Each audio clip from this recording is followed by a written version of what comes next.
Jail में चले गए। उससे पहले शान की प्रेस कॉन्फ्रेंस भी थी, कोई बात नहीं की गई बाबर आजम के हवाले से, बल्कि पॉजिटिव बातें की गई।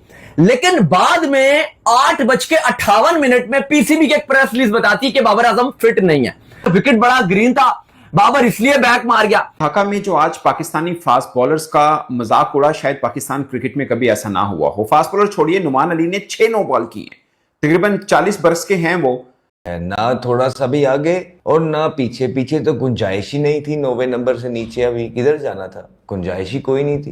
कि कल बाबर आजम प्रैक्टिस करने के लिए भी गए, हमने भी देखा बाबर आजम गए, बैटिंग ठीक ठाक की, वापस आ गए। जो लेफ्ट नी है उसमें इंजरी हो चुकी है, इसलिए बाबर आजम पहला टेस्ट नहीं खेलेगा। लेकिन थोड़ी देर बाद देखते हैं कि ये बाबर आजम मुस्कुराता हुआ वहां पर बैठा हुआ है, मतलब बेड रेस्ट ही नहीं कर रहा। मतलब कि इतनी बड़ी इंजरी है कि बाबर आजम टेस्ट नहीं खेल रहा है, लेकिन फिर भी ग्राउंड में बैठा हुआ है और फिर भी मुस्कुराता है। उसके बाद बाबर आजम ठीक होकर ग्राउंड में बैठा होता है। ये क्या सीन, आखिर क्या चल रहा है कि बाबर आजम को पीएसएल के अंदर इधर नेक के ऊपर गेंद लगती है। वो 1-2 मैचेस के अंदर हमें नजर भी आता है कि बाबर आजम किस दर्द में है, लेकिन बाबर आजम उस दर्द के साथ सेंचुरी मारता है। यहां पर हमें पता चलता है कि जी बाबर आजम की हो गए, ट्रॉफी कोई और उठाएगा। बांग्लादेश वो खेल लिया ये किसी तरह, हालांकि रन नहीं बने इनसे। बांग्लादेश उसका डिसमिसल भी बता दिया था कि मोहम्मद अली आउट करेगा, सीम करेगा बाहर। बांग्लादेश में लंगड़ा आम आ चुका है मार्केट में। जी हाँ, मैं ये बता दूं। अच्छा, दूसरा ये कि आफादियत तो आप चेक करें। है मतलब ये कैसी इंजरी है, या तो कोई हमें समझा दो कि भाई छोटी सी इंजरी हुई थी, वो जैसे ही 2 घंटे गुजरे हैं वो गायब हो गई थी। उसके बाद बाबर आजम ठीक हो गया था, लेकिन उससे पहले हमने फैसला कर लिया था कि बाबर आजम की जगह खेलेगा कौन। तो इसलिए अब बाबर आजम खेल नहीं सकता। बाबर आजम को 5 दिन 10 दिन रेस्ट दिया। जाकर कोई प्रैक्टिस भी नहीं हुई है, कोई ऐसा कुछ हुआ भी नहीं है। 2 दिन पहले एक बोल्ड आया था, ठीक है। उसके बाद आज ये खबर आ रही है कि भैया वो उनके अपने घुटने का मसला हो चुका है। यार 10 साल में घुटने का मसला है, अब क्यों हो रहा है भैया तुम्हारे घुटने के? क्यों सेलिब्रेशन पूरी नहीं करी? क्यों वो तैयारियां जो छोड़ कर आए थे वो पूरी करना चाहते हो? ये भी कह रहा मैंने बहुत सारे रन बना लिए ना पीएसएल। आप चेक करें, मतलब आप अंदाजा लगाइए, दोपहर में 2 बजे बैठ के शान मसूद कवाली पढ़ रहे। मैं तो कह रहा था कि भाई ये मटके की दुकान नहीं चलनी। 4 बजे उन्होंने बताया, पता नहीं किससे पूछ के बताया। अबे ये मुझे एक बात बताओ, ये गया कैसे यहाँ से यार? कि ना खेलने से दुकानें बेची जा रही हैं अपनी, उसके नाम उसके बारे में क्या कि जाहिर पता अपने आप को जो है वो हाईलाइट किया जाता है। यार वैसे बहुत बड़ी बात है, बहुत बाबर आजम आपके लिए बहुत बड़ी बात है। आपको सलूट करता हूं मैं कि आपकी वजह से लोग जिंदा हैं, आपकी वजह से। ये जो चीजें बताई जा रही है सेकंड टेस्ट की, सेकंड टेस्ट में भी नहीं है, ये बता दूं मैं आपको। ये रिपोर्ट ये मैं आपको अभी से दे देता हूं। उसकी वजह ये है कि यार ये गए अधूरे थे यहाँ से। तो जिस तरह हमने कल भी बात की थी कि बैड न्यूज थी कि बाबर आजम नहीं खेले, और जाहिर सी बात है वो तो वहां भी रेस्ट कर सकता था। यार मेरा तो मसले मसाइल इतने, मैं कैसे खेलूंगा, ठीक है। या उसकी इतनी पावर होती बाबर आजम की तो वो तो ब्रेक विकेट भी बनवाता नहीं। वो कहता भाई चेंज करो इसको, तो वहां तो आराम से वो रेस्ट कर सकता था, लेकिन उसने वहां रेस्ट नहीं किया। मसला अली साहब ये हुआ ना कि कल बाबर आजम प्रैक्टिस करने के लिए भी गए, हमने भी देखा बाबर आजम गए, बैटिंग ठीक ठाक की, वापस आ गए।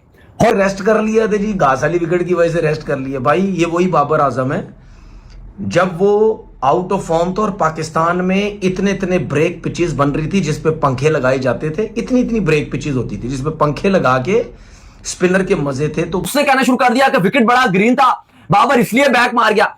अब इतना ज्यादा ये माहौल खराब हो गया और पीसीबी ने भी बस इतनी सी अपडेट दी कि लेफ्ट नी इंजरी हो गई। अब डिटेल नहीं बताई कि भाई कैसे हुआ, कब हुआ, लेकिन अब यह आया है कि बहुत थोड़ी सी उनको इंजरी थी। सॉरी, जो पीसीबी और जिसकी जो टीम मैनेजमेंट थी और बाबर आजम के दरमियान थोड़ी सी बातचीत हुई और बाहिमी मुशावरत के बाद ये फैसला किया गया कि ठीक है जी, हम ये डिसीजन लेते हैं कि बाबर आजम को बाहर बिठा देंगे और अगले टेस्ट मैच के लिए बाबर आजम होटल में चले गए। उससे पहले शान की प्रेस कॉन्फ्रेंस भी थी, कोई बात नहीं की गई बाबर आजम के हवाले से, बल्कि पॉजिटिव बातें की गई। लेकिन बाद में 8:58 में पीसीबी की एक प्रेस रिलीज बताती है कि बाबर आजम फिट नहीं है। अब इस पर बहुत सारा एक तबका यह कहने लग गया कि आकिब जावेद ने बाबर आजम को जबरदस्ती बिठा दिया बाहर, एक के यंगस्टर्स को चांस दिया जाए। एक तबका जो बाबर का हेटर था, तो भाई बाबर आजम ने रिस्क नहीं लिया, पता जलील होना है यहाँ पे। यही पिच के ऊपर खड़े होके बांग्लादेश ने हमारे बालरों की भाई मां बहन एक करके मारा है। आज 301 रन लगाए 4 विकेट के नुकसान के ऊपर। भाईजान वो शंटू जो उनका कैप्टन है वो मार नहीं रहा था, वो भाईजान पता है कौन सा बदला ले रहा है हमसे। यही बांग्लादेश जिनके लिए हमने भाईजान इंडिया अवेलेबल रहेंगे। जब बाबर आजम पीएसएल के लिए फुल फिट था, पीएसएल की ट्रॉफी उठाई, उसके बाद बाबर आजम बांग्लादेश ट्रैवल करके गया, उसके बाद बाबर आजम ने बांग्लादेश के लिए भाईजान सारे वार्म अप मैच वहां पे प्रैक्टिस सेक्शन हुए, उसके बाद बाबर आजम जब आए देखा कि भाई पीछे ग्रीनरी है, यहां पे मैं नहीं खेल सकता, तो भाई बाबर आजम इंजर्ड हो गया। दो प्लेयरों में से एक ने भाई लाजमी इंजर्ड होना था, एक अमामुल हक या बाबर आजम अपना कर रहा वहां पे। और सारे जो है ना रिपोर्ट्स आ रही थी कि यार ये जो स्पेशली विकेट बनाई गई है ना, ये नाहिद राना को देखते हुए मद्देनजर रखते हुए बांग्लादेश के जो क्यूरेटर्स है ना उन्होंने बनाई है, बांग्लादेश ने बनाई है कि यार ये कमाल कर देगा। वो लंका के जर्नलिस्ट कहते हैं कि बाबर आजम फिट है, आकिब जावेद जानबूझ के उसको रेस्ट दे रहा है ताकि वो यंगस्टर को ट्राई करे, तो जो कि सही चीज नहीं, इसकी इंक्वायरी होनी चाहिए अगर आकिब जावेद जानबूझ के ऐसा कर रहा है। फिर कुछ लोग ये कह रहे हैं बाबर आजम ने जानबूझ के अपने आप को इंजरी कर इंडिया जो क्रिकेट का बाप है, जो क्रिकेट को चला रहा है, जिसकी वजह से हम पाकिस्तानियों के घरों में भाईजान आटा आता है, वही इंडिया उसको आंखें दिखाने लगे थे। जब टेस्ट मैच ये स्टार्ट होने वाला था ना, तो एक दो दिन पहले जो है ना वो पिच की तस्वीर वायरल होना शुरू हो गई थी कि यार ये पिच है, ये ग्रीन विकेट है, नाहिद राना टाइम स्पेंड कर रहा है जी वहां पे, रन अप ले रहा है और मार 27 किलोमीटर फी घंटा की रफ्तार से थी। स्पिनर, तगड़ा स्पिनर फ्लिपर इतनी तेज करता है। हसन अली ने वो भी ऑर्डिनरी बॉलर लगे विद ड्यू रिस्पेक्ट। और मुझे बात याद आ गई शान मसूद की, क्योंकि मेरी गजनी दिमाग है नहीं, मैं याद रखता हूं चीजों को। जब पाकिस्तान 2024 में क्लीन स्वीप हारा था बांग्लादेश के हाथों अपने ही घर में, तब शान मसूद ने कहा था कि सिलेक्टर्स को अब ये सोचना है कि जब भी टेस्ट की टीम बनानी है तो ऐसे खिलाड़ी को बना। ये बाबर ने विकेट देखा खतरनाक है अपने आप को बचाने के लिए। बंदा खुद सोचो, एक बंदा ट्रॉफी जीता है, वो एक दिन सेलिब्रेशन है कि सुबह 9 बजे जहाज पर बांग्लादेश पहुंच गया, 6, 7, 8 तारीख तक उसने प्रैक्टिस की है, नॉन स्टॉप प्रैक्टिस, 5, 6, 7 तारीख उसने प्रैक्टिस की है, तो वो क्यों डरेगा किसी चीज से? ये गलत चीज है, ऐसे बातें नहीं करनी चाहिए। और पूरे दिन की बॉलिंग में अब्बास अफरीदी का सबसे तेज बॉल 100 है जो रेड बॉल के साथ कनेक्ट रहे। मैं मानता हूं कि मोहम्मद अब्बास जो हैं रेड बॉल बहुत ज्यादा खेले हैं, मतलब कह सकते हैं पाकिस्तान में सबसे ज्यादा उन्होंने खेली है, मगर वो सीना कंट्री के बॉलर हैं, ये आम बच्चे को भी पता है। सिलेक्शन कमेटी तो जो क्रिकेटर होना दूर की बात है, ये आम बच्चों को भी पता है। उनका सारा रिकॉर्ड उठा के देख लें सीना कंट्री में, उनकी जितनी होना चाहिए, कप्तान को पता हो यार ये मेरे 20 लड़के हैं, यही लड़के व्हाइट बॉल क्रिकेट खेलेंगे, यही लड़के T20 क्रिकेट खेलेंगे, तो कप्तान को तो अपना नहीं पता होता, हेड कोच का अपना नहीं पता होता, कोचिंग स्टाफ को अपना नहीं पता होता, प्लेयर को नहीं पता होता। खेली जा रही है क्रिकेट, अब तो हमें हर टीम से डर लगना शुरू हो गया है, छोटी से छोटी टीम से। 2027 में वर्ल्ड कप है, 2028 में वर्ल्ड कप है, इससे पहले टीम बन जानी चाहिए, ये साल मिलना चाहिए, 2 साल मिलने चाहिए। कप्तान बांग्लादेश चली गई है और तैयारी हमारी है कोई नहीं। लंबी चौड़ी प्रेस कॉन्फ्रेंस किया, उसके अंदर हम लोग निचोड़ निकाले तो यही था कि हम लोग टेस्ट सीरीज के से ज्यादा फोकस कर रहे हैं टेस्ट वर्ल्ड चैंपियनशिप के ऊपर। तो भाई कहां से सिस्टम बनेगा? एक बात बताएं, क्या आपको कभी किसी ने कहा है कि मुंह उठा के कहां आ गए? यार बुरा लगता है ना जब कोई कहता है कि मुंह उठा के आ गए। ये पाकिस्तान टीम भी कर बैठी है, पाकिस्तान क्रिकेट टीम मुंह उठा के। We are entering this test series with the likes of Hassan Ali, Shaheen Shah Afridi. I hope he does well, but मुझे ज्यादा उम्मीदें नहीं है उनसे। And then अमाद भट्ट, और वहां पे वो शोएब उल इस्लाम, नाहिद राना, तो उनके एक तो उनको घर पे हराना आपको भी पता है, मुझे पता है कितना मुश्किल है, और दूसरा they are coming up with such likes, तो मुझे लगता है कुछ टफ होने वाला है। And on top of that Babar Azam world test championship के ऊपर हमारा ज्यादा फोकस। शाहीन शाह अफरीदी की आज एक प्रेस कॉन्फ्रेंस होती है जिसमें वो कहते हैं कि देखिए हमारी आंखें जो हैं वो वर्ल्ड टेस्ट चैंपियनशिप साइकिल पर हैं। आपकी आंखें वर्ल्ड टेस्ट चैंपियनशिप साइकिल पर होनी भी चाहिए, बट हम अभी यही सोच रहे हैं कि पता नहीं ये लोग बांग्लादेश को हरा भी पाएंगे या नहीं। पहला टेस्ट से ही हमारी आगे सोच नहीं बढ़ रही, क्योंकि बांग्लादेश अभी पिछले साल ही हमें हरा के गया है, ठीक है, अपने घर पे 2-0 हरा के गया है, टेस्ट सीरीज तो हरा के गया है, और ओडीआई सीरीज भी हम उनसे हार के बैठे हुए, ठीक है। वो भाई नाहिद राना को लेके आएंगे जिसकी सुई 145 के नीचे गिरती नहीं है, और हमारे मैं तो 60% अगर आप जीत जाते हैं ना, आप दावेदार बन जाते हैं क्या वर्ल्ड टेस्ट चैंपियनशिप का फाइनल खेल सकते हैं। Depends on other as well, but 60% enough होते हैं अमूमन। यानी अब हमने 11 और खेलने हैं और 6 जीतने, तकरीबन एट मिनिमम ये जरूर जीतने हैं। मैं आपको बताता हूं कि बल्ले से रन आना बहुत जरूरी है। ये शोएब आस के हाँ भाई he can bat well now, ठीक है वो अच्छा कर सकते हैं बल्ले के साथ, क्योंकि पीएसएल में ही स्कोर 588 रन, ये ज्यादा भी हो सकते थे अगर वो फाइनल में डक पे आउट ना होते। टोटल 13 टेस्ट मैचेस खेलने हैं इसमें। सीरीज क्या है वो मैं आपको बता देता हूं। सिर्फ 6 और जीतने पाकिस्तान में आना है नेक्स्ट ईयर जनवरी या मार्च के बीच में कहीं ये खेली जाएगी, फिर जून में वर्ल्ड टेस्ट चैंपियनशिप का फाइनल। ये टोटल की टोटल पाकिस्तान की वर्ल्ड टेस्ट चैंपियनशिप के फाइनल के तक पहुंचने के लिए सीरीज है। इसमें से सिर्फ हमें 6 मैच और जीतने हैं। अब एक एक करके हम इस पर शुरू करते हैं कि हमारा कितना चांस है कि हम 6 मैच जीत सकते हैं। मिसाल के तौर पर ये बांग्लादेश के साथ सीरीज है। अब कई आपको टीमें नजर आएंगी, यार बहुत आसान है। मिसाल के तौर पर आपने जो अवे सीरीज खेली उसमें वेस्ट इंडीज है। हमारी सीरीज किन किन के साथ है, जो रास्ता नजर आएगा आपको लगेगा बड़ा आसान रास्ता है, हम आराम से जीत सकते हैं। मिसाल के तौर पर पाकिस्तान या बांग्लादेश के साथ मई में अभी यानी जुमे से शुरू होनी है, 2 और टेस्ट मैचेस खेलने हैं। उसके बाद जुलाई में हमने वेस्ट इंडीज जाना है, वहां पर 2 टेस्ट मैच खेलने हैं, फिर 3 टेस्ट मैच हमने इंग्लैंड के अंदर खेलने हैं, और फिर श्रीलंका ने आना है पाकिस्तान में नवंबर में, 2 टेस्ट मैच खेलने हैं, और फिर न्यूजीलैंड। अब ये कुछ ज्यादा नहीं हो गया भाई? आप कह लो कि सबसे पहले तो हम बांग्लादेश को 2-0 से हराएंगे, तो भाई हमें यही नहीं हजम होना। हमने इसको ही डाइजेस्ट करने के लिए बहुत कोशिश करनी है कि यार कैसे इसको हजम कैसे करें, सोडा पिए, क्या करें।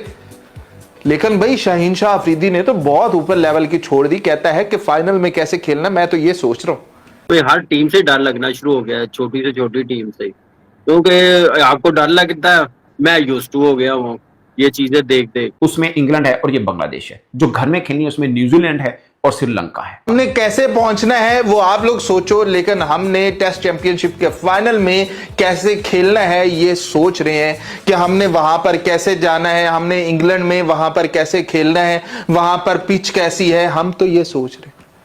ओ भाई इधर हमें ये रोने पड़े हुए हैं कि कहीं बांग्लादेश से हम फिर से क्लीन स्वीप ना हो जाए। शाहीन शाह अफरीदी तो ऊपर, मतलब शाहीन नाम है तो क्या और ही ऊपर उड़ोगे?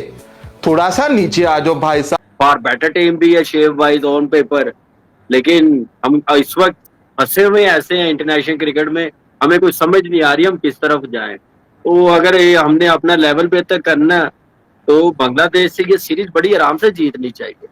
अगर हम अच्छे हैं, आप समझते हैं कि हमारा सिस्टम है, क्रिकेट बहुत बेहतर है, क्रिकेट सही ट्रैक पे है, तो हमें वन साइड मैच है।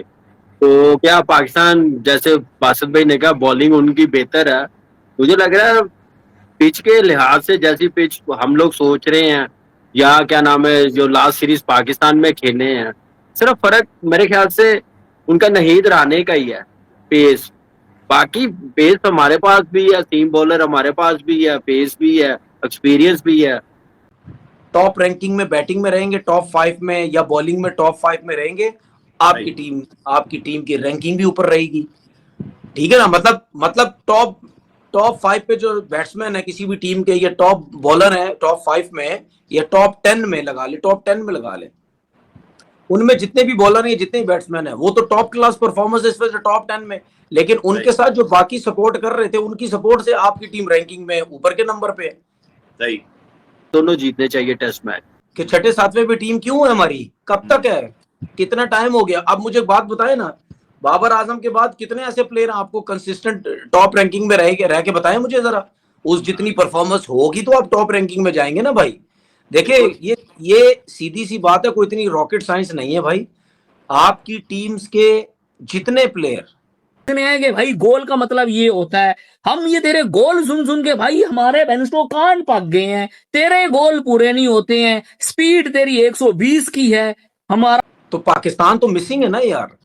तो ये तो सिस्टम के ऊपर होता है ना, आपका जब तक सिस्टम ही ठीक नहीं है, मेरिट का सिस्टम ही कोई नहीं है, तो फिर आपकी टीम कैसी बनेगी? ऐसी ही होगा, वो आ गया तो ठीक है, वो आ गया तो अच्छी हो जाए। तेरे ये गोल ही नहीं खत्म होते हैं यार।